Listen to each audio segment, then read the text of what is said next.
Steve walks warily down the street with his brim pulled way down low. Gut punch! Howdy, everyone. Welcome to the cluttered Grozzle Mance. That was my nod to MKV. Sorry I'm late with this. This is kind of melancholy today because this is for the foreseeable future the last episode of Saga. We're reading these hardcover books. This is my read along with Tad at Tad Reads Books and Stuff. Definitely go check out his videos on these. He gives a much better recap than I do. But we're reading the hardcover books, and they've only put out 3, and then they took a hiatus for a couple of years, and now they're back putting them out as individual issues, but they're on like issue 62 or something, and this covers through issue 54, and there's 18 per book, so not really sure how long we're going to have to wait for another hardcover book. So it's going to be hard not to read ahead, but we've promised we're going to do it, so pray for us that we can be strong. Anyway, before I get into that, I have the last week's New Yorker sitting here for you to look at, because the artist is Bruce McCall, and he died earlier this month or late last month. So I thought that I would show you the cover that they chose to honor him. Pretty neat. But anyway, I'm going to talk about issues 49 through 54, which finish book 3.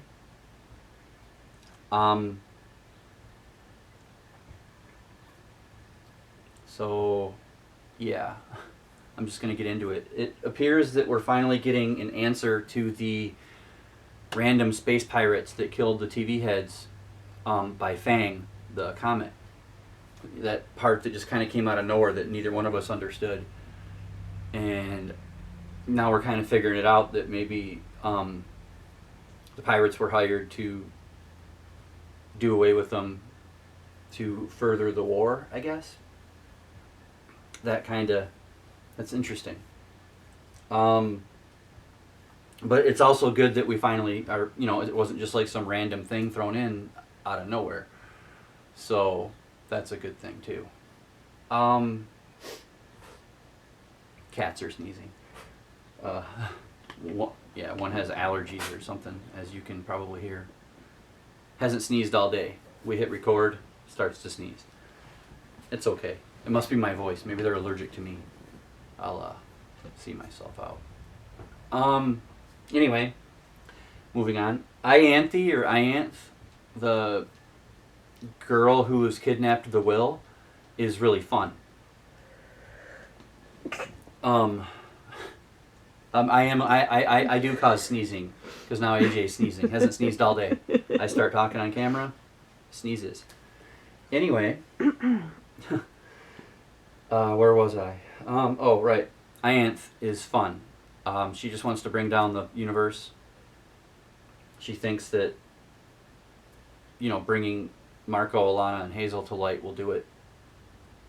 And she's kidnapped the will and making him walk all over naked as a jaybird with these power ring things that keep him, I guess, docile, and she can make him do what she wants.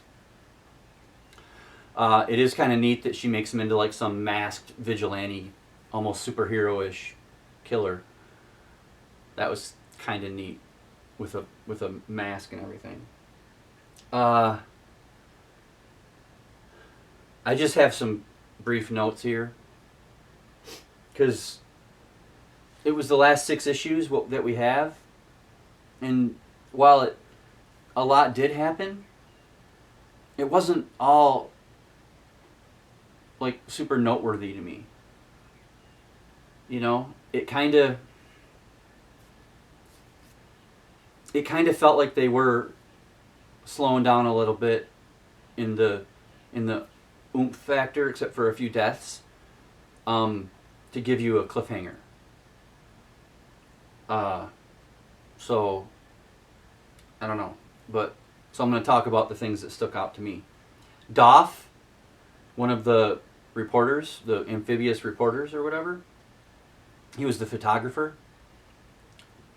He went down hard. He knew he was about to die, and he's like, well, I'm going to die anyway. I might as well go down hard, right?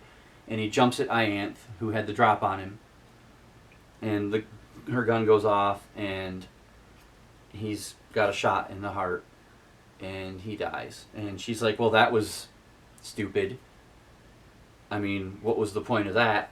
And she goes to talk to the will, and not only is the will gone, but the power ring things that controlled him are laying there on the ground. And then she looks back at Doff, and she goes, oh, shit, I see.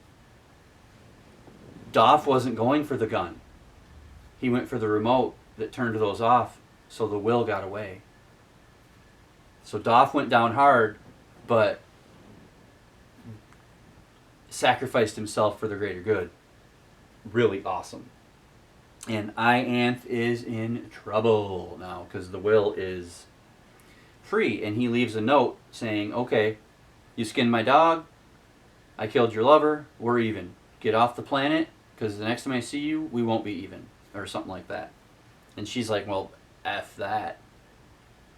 We ain't even. So she sticks.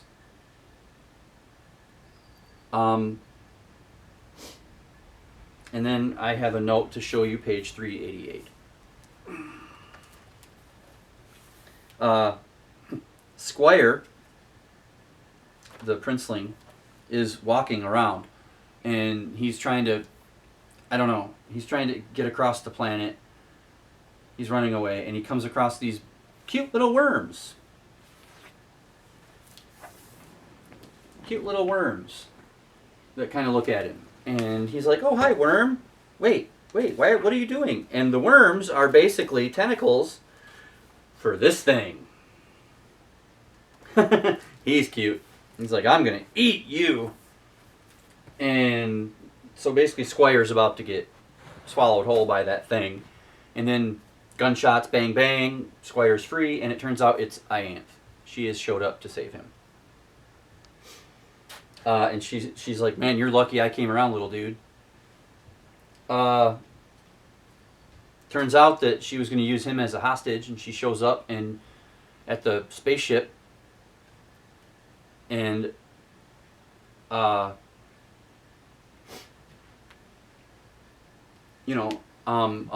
and everybody, they're like, wow, what are we going to do here? We got to try and save Squire. And Ianth has got a gun to his head, and she shoots Alana in the wing, and it looks pretty grim. And then Upshur, the other amphibious reporter, jumps Ianth. So both reporters jump Ianth. The gun goes off again, and you're like, crap! Did she just kill both of them the same way? Turns out, no. Upshur got the jump on her, and she's got a shot, and she's like, well, okay, you got the jump on me, be a man and finish it, kill me. And it kind of zooms out a couple of frames, and each frame she's still begging him to kill her, and he doesn't. He just lets her die that way because she's told him that she killed his boyfriend, lover, whatever. Robot 4 is doing whatever it takes to survive, because the reporters had offered Marco, Alana, and Hazel, tell us your story, let us broadcast it, and then we have a thing that can change your complete body chemistry. You will still be the same people in the brain, but you won't look anything like you. You will be completely new bodies and people, and you could go live safely. And Alana and Marco are like, no, we're not doing that. Hazel's biology is what makes her special, and we're not changing that. But Robot 4 hears this, and he's like, okay, I got a different story for you, which is the story about the space pirates that I mentioned earlier. Except he tells the grander story. And he's like, it'll be me, Petrichor, and Squire that get this procedure done, and then we're going to disappear. So he's going to do that, and everybody's kind of okay with that. But then Robot 4 is looking for. He's standing on a cliff and he's looking for he's looking for Squire, I think, because remember Squire ran away, and the Will catches Robot 4 finally. Now, if you remember all the way back in book 1, Robot 4 killed the Stalk, which is the Will's love of his life. So the Will's been looking for Robot 4 this whole time. And Robot 4's like, no, we were so close. And he's trying to give up Marco, Alana, and Hazel to save himself. Because the Will's got the jump on him, and he's got his bounty hunter lances through his arm and stuff. And Marco shows up and he's like, I'm sorry, did I just hear you saying that? But Marco doesn't believe that Robot 4 would actually do it. He thinks he's just trying to escape the situation until a better chance to fight back shows up. But the Will is holding on to him, and Marco's like, hey, let's talk about this. And the Will says, you can have me, blah, blah, blah, but you don't hurt him. And the Will says pass, and then we get this panel, which I know Tad hates, because he really liked Robot 4. We got Robot 4 having his head ripped clean off, and blue blood, which is kind of neat, blue blood, because he's royal, going everywhere. It was like, oh my. And then,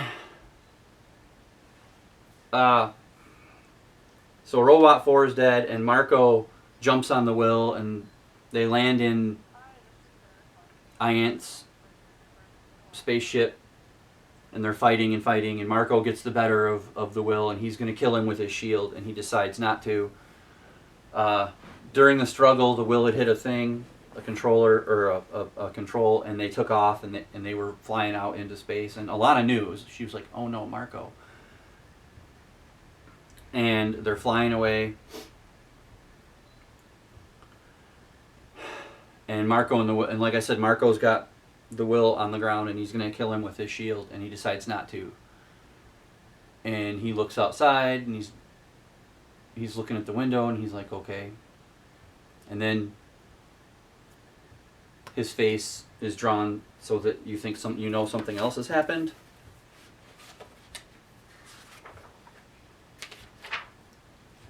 And he has a really lovely flashback of him and Hazel having a great moment together. Oops, sorry. And then the gut punch. The gut punch that you kind of got from the intro.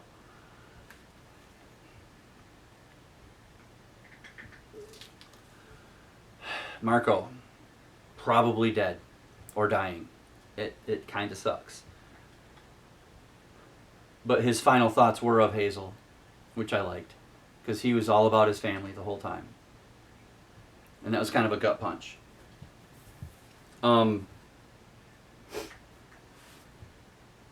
But this was just a really good way to... It's like the best cliffhanger ever. Because, yeah, he's got a great big hole in his chest. And he could be dying. But people have been dead in this thing before, and they brought him back with the magic. And Hazel obviously has super magic. So maybe they'll bring him back. Who knows? It's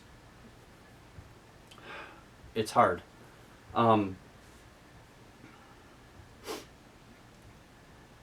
Lots of people. I mean, it was like going into these last 6 issues. I was talking to AJ and the daughter, saying, "I wonder who's going to die this time." I mean, because somebody important dies every time I read a section, or we read a section, Tad and I. And AJ said, "Well, it's going to be the baby Hazel." and she was joking, but then it was Marco. So the daughter said that AJ killed Marco. It's kind of a joke we have here. It's gallows humor. So if you don't appreciate it, go somewhere else, I guess. So that's Saga. It's not as in-depth as it could have been, I guess. There was some good... the government of the Wings managed to get a hold of the story that Robot 4 had sent through the reporters to the paper, the magazine or whatever that the amphibious reporters Upshur and Doff that they worked for, but the Wing government had got a hold of it first and killed the story. So something is happening there. It's very interesting. But yeah, there's a lot of stuff in here I can't show you. This book has been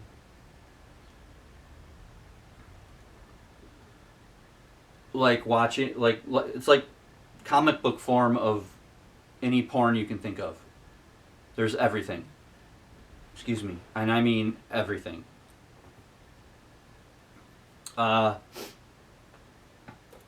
Can't really wait to see what Tad has to say about it. Because, this is our final, and it's going to be interesting to see what he says, what his opinions are. I have a picture here of the brilliant minds that brought us this. Brian K. Vaughn and Fiona Staples. Hopefully you can see that. Right there by my finger. AJ's checking. Mm-hmm. Closer? If you can, yes.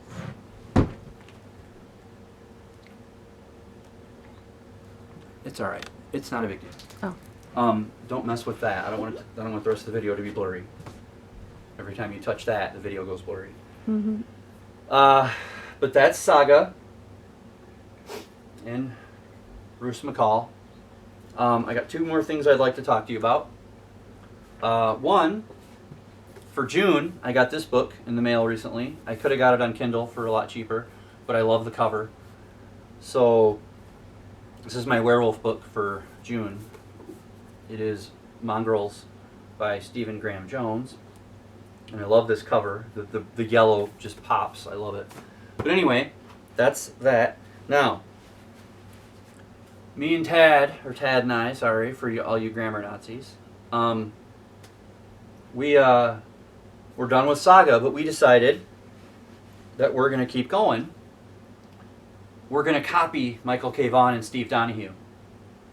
Every Wednesday they do their epic Comic Book Wednesday, World's Finest Team Up, where they talk about a comic book topic or whatever.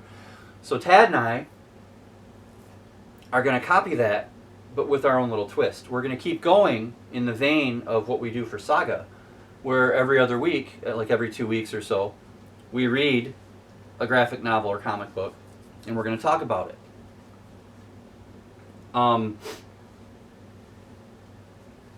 And the next book we're going to read was my choice, and I chose Thirsty Mermaids by Kat Lee.